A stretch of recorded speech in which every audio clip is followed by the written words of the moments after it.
I got the text on a Wednesday afternoon dinner at Delino 700 p.m. We have big news. It was from my mum sent to the family group chat that I'm usually the last to hear from. No context, no extra messages, just that. But what caught me wasn't the place or the time. It was the tone. That word big felt intentional.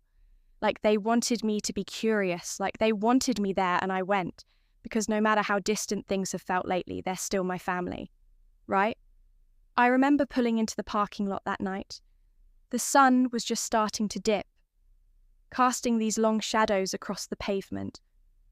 I took a breath before stepping out of the car, adjusting the collar of my nurse's uniform. Hadn't had time to change my shift, had ended late, and I'd rushed over without even grabbing dinner. But part of me was excited. Maybe things were finally changing. Maybe this time I'd be part of something. As I walked into the restaurant, I could already hear the laughter.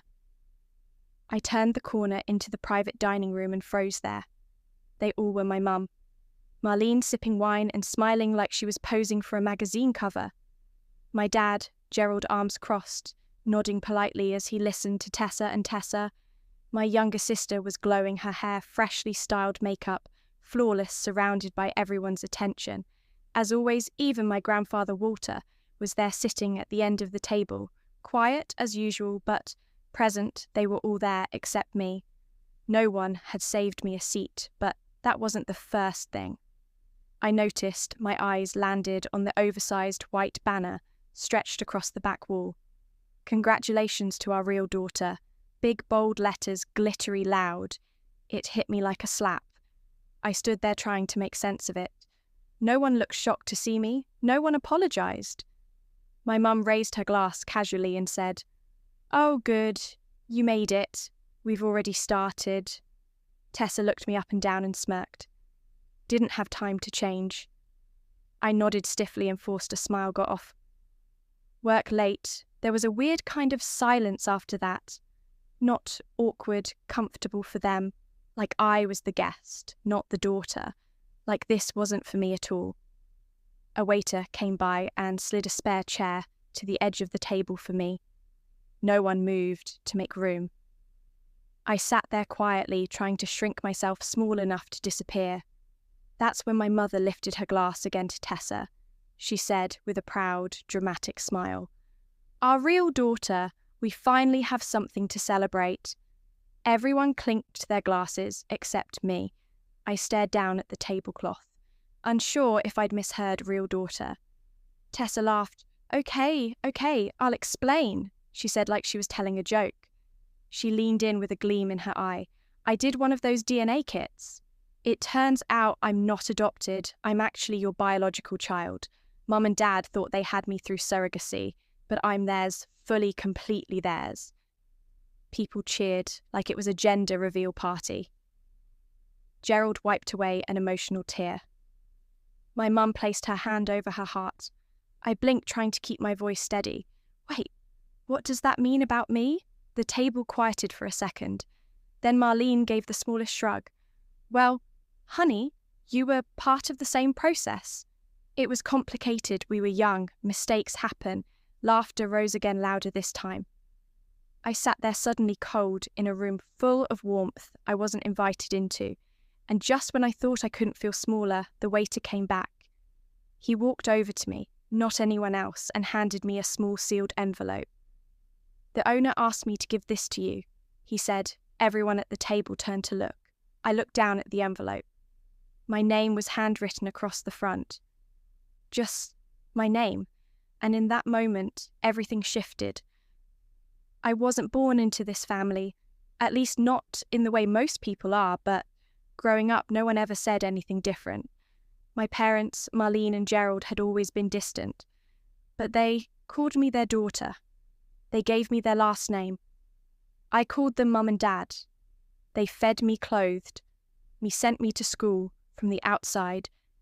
We looked like any other middle-class American family. But inside our house, it always felt like something was missing, something I could never name out loud. Tessa, my younger sister, was everything they ever wanted from the moment she could walk. She was the centre of every conversation, every holiday, every picture frame on the wall.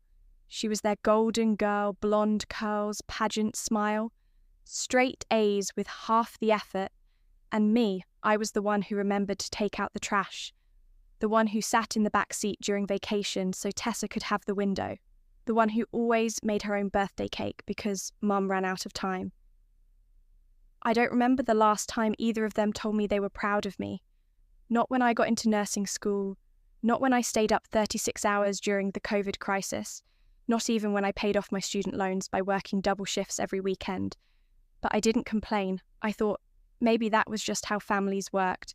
Maybe love didn't always look like hugs or applause.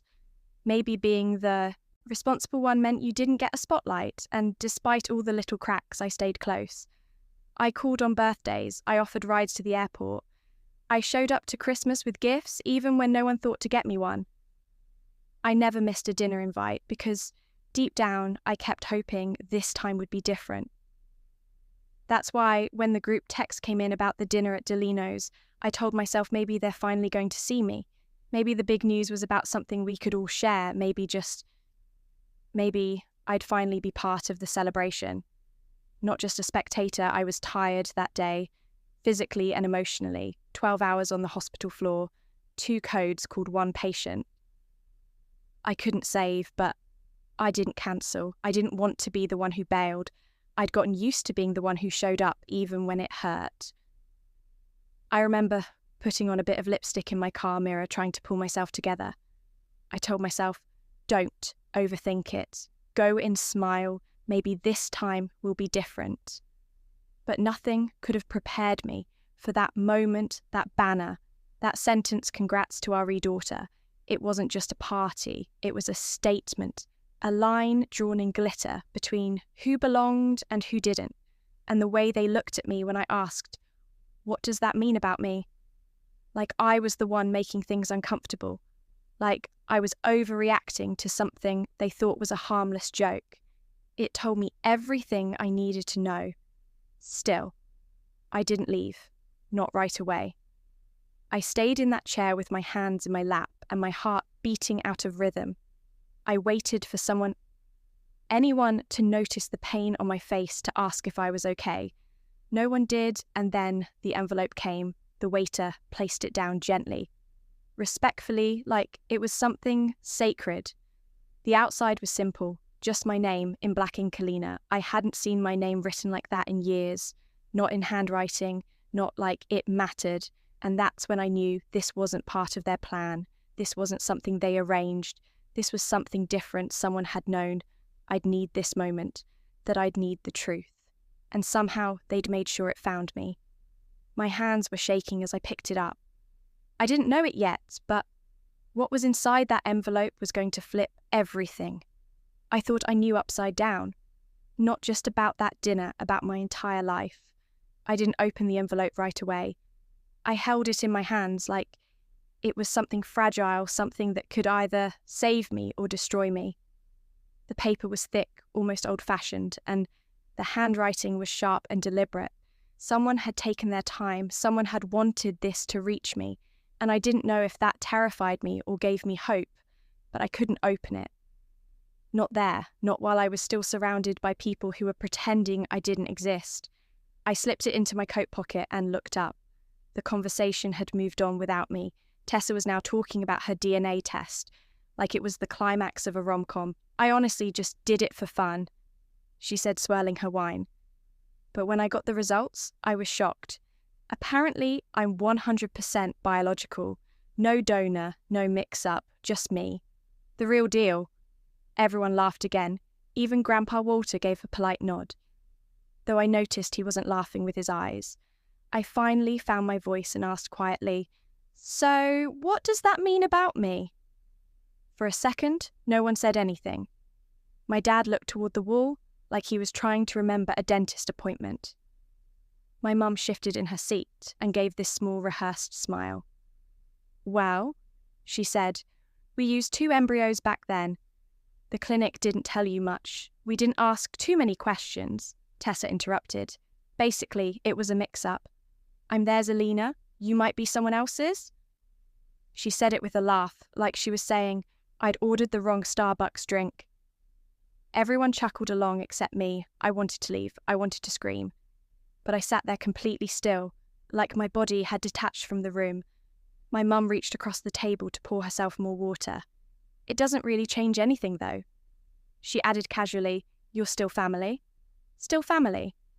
The way someone says that when they're talking about an old neighbour or the dog they gave away years ago. I felt my throat tightening, my heart pounding in my chest.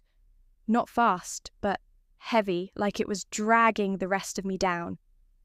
No one apologised. No one acknowledged that what they'd just revealed was more than a quirky surprise. It was my entire identity being thrown out like a punchline. I wasn't just the second best daughter. I was the one who didn't even belong. That banner above the table made it clear. Our real daughter, not both our daughters, not our family, just one real daughter. And I wasn't her. Tessa was glowing, eating up every second of it. She pulled out her phone and started showing pictures of the DNA results, like it was proof of her destiny. My parents leaned in, fascinated, amazed, hanging on to her every word. I sat there, invisible, shrinking with every sip of my untouched water. At one point, Tessa leaned toward me and said, Honestly, this kind of explains a lot. You've always been different. She didn't mean it kindly before I could respond. My phone buzzed. It was a reminder from work. Overnight shift next week, confirmed be there at 6 p.m. Even my job treated me with more respect than my own family. I swallowed the rising heat in my throat and stood up. I'm going to step outside for some air, I said. No one stopped me. No one asked if I was okay. My chair scraped softly against the floor, and their conversation continued without skipping a beat. I stepped into the cold night air, pulled the envelope from my coat and stared at it under the street lamp I was shaking. Not just from the cold, but from the realization that I had never truly been part of that table. Not when I was 5, not when I was 15, not tonight, and somewhere inside that envelope, I had a feeling I was about to find out why I stood outside that restaurant, like the ground beneath me wasn't real anymore. The laughter from inside kept spilling through the window, soft clinks of glasses, familiar voices, stories told for the 50th time. If you didn't know better, you'd think it was just another family gathering, just another ordinary dinner. But something had split wide open inside me, and all I could hear was the sound of paper unfolding in my hands. The envelope was warm now from how long I'd held it. My name Alina still staring back at me like it belonged to someone else. For a second, I thought about not reading it. Maybe it would be easier to walk away from it all and just carry the not knowing. But I'd spent most of my life doing exactly that, quietly swallowing things that didn't make sense, excusing the cold looks, pretending their love felt like enough. I was done pretending. So I tore open the seal. Inside was a single folded sheet of paper. The handwriting stopped me. Cold, slanted, elegant, cursive, familiar, in a way I couldn't place at first. Then it hit me. Grandpa Walter. I hadn't seen his handwriting since I was a child, back when he used to mail me birthday cards with $2 bills tucked inside. He'd stopped years ago, or maybe someone had made him stop. I opened the letter, Alina. If you're reading this, it means they finally told you. Or maybe they told you just enough to hurt you. Not enough to explain. I've waited years for this moment. There's something I've needed to say for a long time, but I was asked not to. And I kept that promise until now. I could barely breathe. You were never supposed to end up with them. Your mother, your real mother, was my daughter's best friend. Her name was Camilla Cardenas. She was strong, fierce, kind. She wanted you more than anything. But she died in a car accident when you were just a baby. No one talks about her anymore. They buried her memory to protect themselves. Not you. I felt my knees give. I sat down on the stone bench near the sidewalk. The letter trembled in my hands. Camilla, my mother had a name. A name I'd never heard a name. They'd never once spoken after the accident. Marlene stepped in. She offered to take you in. She said it was the only way to keep you safe and cared for. At the time, I believed her. She was my daughter. I wanted to trust her. But the truth is, she didn't take you out of love. She took you out of guilt and pride. She didn't want to raise her best friend's child. She wanted to erase her. I tried, Alina. I tried to keep you close, but Marlene didn't want me involved. She said I confused things. She said it was better for you if you just moved on. I remembered how my grandfather used to pull me aside at family gatherings and whisper things like, "You're stronger than they know." Or, "You see things clearly just like your mother." I thought he meant Marlene. Now I knew he hadn't. I kept Camilla's things, letters, journals, photos. I have one of her holding you in the hospital, smiling so wide, you'd think she was the luckiest woman alive. She was. You were her miracle. You still are. Come see me tonight. I'm still here. I'll tell you everything. Love, Grandpa Walter. The letter slipped from my fingers, landing softly in my lap, like it had delivered its final weight. My chest felt like it was caving in and expanding all at once. Every part of me that had been waiting to be chosen, to be included, to be seen, suddenly felt irrelevant. I didn't want to be seen by them anymore. I didn't need to be. I looked up at the restaurant window. My family, the people I thought were mine, were still talking, still celebrating, still living in the centre of their own story, where I had never truly belonged.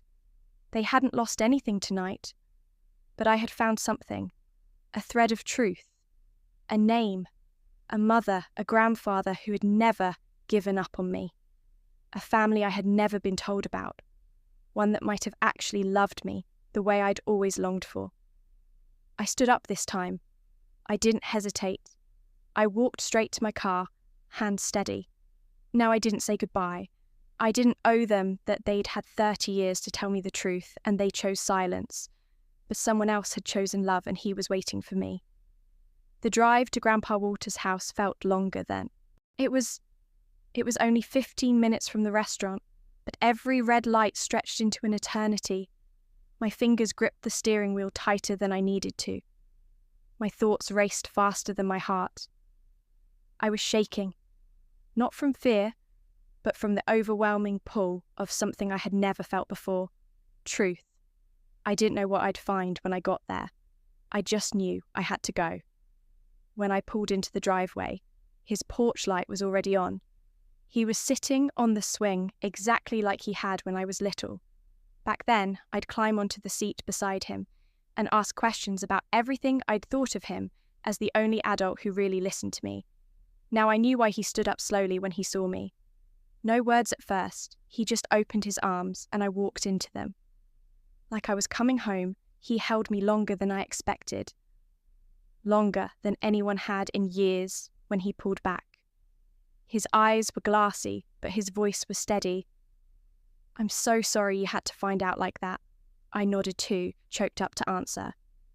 He led me inside and everything smelled like cedarwood and old memories. The living room hadn't changed in decades. The same crocheted blankets, the same vintage lamp with a leaning shade, but now it felt different, like it belonged to me.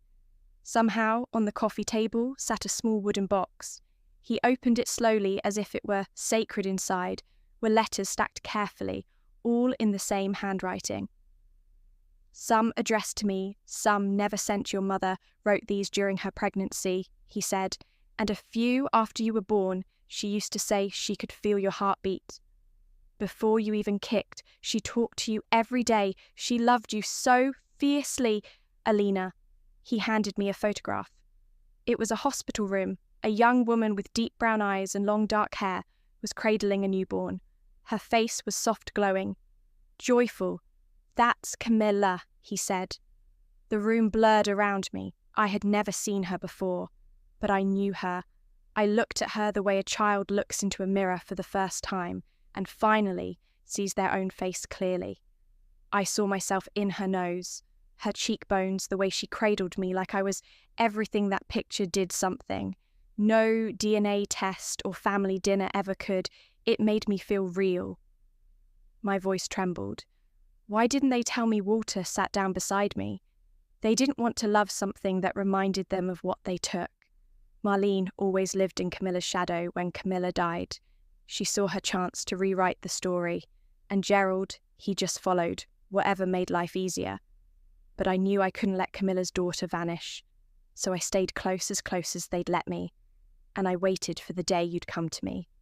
He pulled out a faded envelope marked for Alina. When she's ready, it was my mother's handwriting. I opened it slowly, hands shaking heart, wide open. My dearest Alina, if you're reading this, it means I couldn't stay long enough to raise you, and I'm so sorry for that, but I need you to know something. No one else can ever take away. You were wanted, you were chosen, you were loved. If they tried to make you feel small, it's because they were afraid of how big your heart could be. Don't let them dim your light. You are mine, and I am yours. Always. Mum, tears spilled freely, not out of grief, but out of recognition. For the first time in my life, I wasn't questioning if I mattered. I knew I did, and I knew who I was. I wasn't the leftover daughter. I wasn't a burden. I wasn't the girl who had to earn her place at the table. I was Camilla Cardenis's daughter, loved, fought for, chosen. I looked at Grandpa Walter and smiled through tears. I want to know everything. He smiled back then. Let's begin. I stayed at Grandpa Walter's that night. We talked until nearly 3 a.m. He showed me more letters, more photos, pieces of a life I'd been living on the edge of without ever knowing it. I learned that my mother Camilla had been a music teacher. She used to sing to me every night while I was still in her belly. She called me Lena Bug in her journal entries. She'd planned to raise me on her own. She was scared, but proud, brave. Every sentence I read felt like oxygen after years of breathing through a straw. By morning, I'd made my decision. I wasn't going back to that house. Not to Marlene's sideways smiles or Gerald's polite detachment. Not to Tessa's mocking tone. Not to that dining room table where love was served with conditions I wasn't angry. Not anymore. I was done waiting for them to change. Done trying to fit into a space that was never built for me. Instead, I chose myself. A few days later, I filed a petition to legally change my name. Alina Cardenis, the first time I said it aloud at the courthouse. I felt something settle inside me, like a puzzle piece finally clicking into place. My real name, my mother's name, my truth. I moved into Walter's guest room. Temporarily, the walls are covered with photos of Camilla and her students, her violin hanging by the door. I've picked up a few of her songs, soft lullabies. I play on a keyboard I bought for the house. Music feels like a language we've been speaking across time, and in the middle of it all, I kept working. Nursing doesn't stop even when your world shatters and rebuilds itself. But I work differently. Now I smile more, I listen closer. I started mentoring new students. I carry a picture of Camilla in my badge holder, not because I need others to see it, but because I finally want to see her with me. I don't talk to Marlene or Gerald anymore, not out of spite, but out of self-respect. Tessa sent a few messages. One said, "I didn't know it would hurt you like that." I never responded. Letting them back in would be like handing them a hammer after I've spent months gluing myself back together, and I'm done being broken for the comfort of others. What I've learned is this family isn't something you're born into. It's something you build. It's who shows up when everything else falls apart. It's who tells the truth. When it's hard, it's who leaves the light on and waits for you to come home, even when everyone else has forgotten. You exist. I thought I was nobody for so long, but I was somebody's miracle. I was loved by a mother who never got to watch me grow, but gave me everything she had. While she could, I was protected by a grandfather who waited decades to hand me back my own story, and I finally learned how to love myself with that same fierce, unconditional energy. So here's what I'd tell anyone who's ever felt like the outsider in their own family. You are not the problem. You are not less because they failed to see your worth. You are not defined by the ones who couldn't love you, right? You are allowed to walk away. And when you do, when you finally choose truth over performance and love over legacy, you don't lose a family, you find your own. If this story moved, you don't forget to like, subscribe, and share. And if you've ever had to rebuild yourself from the ground up, tell me in the comments, what truth set you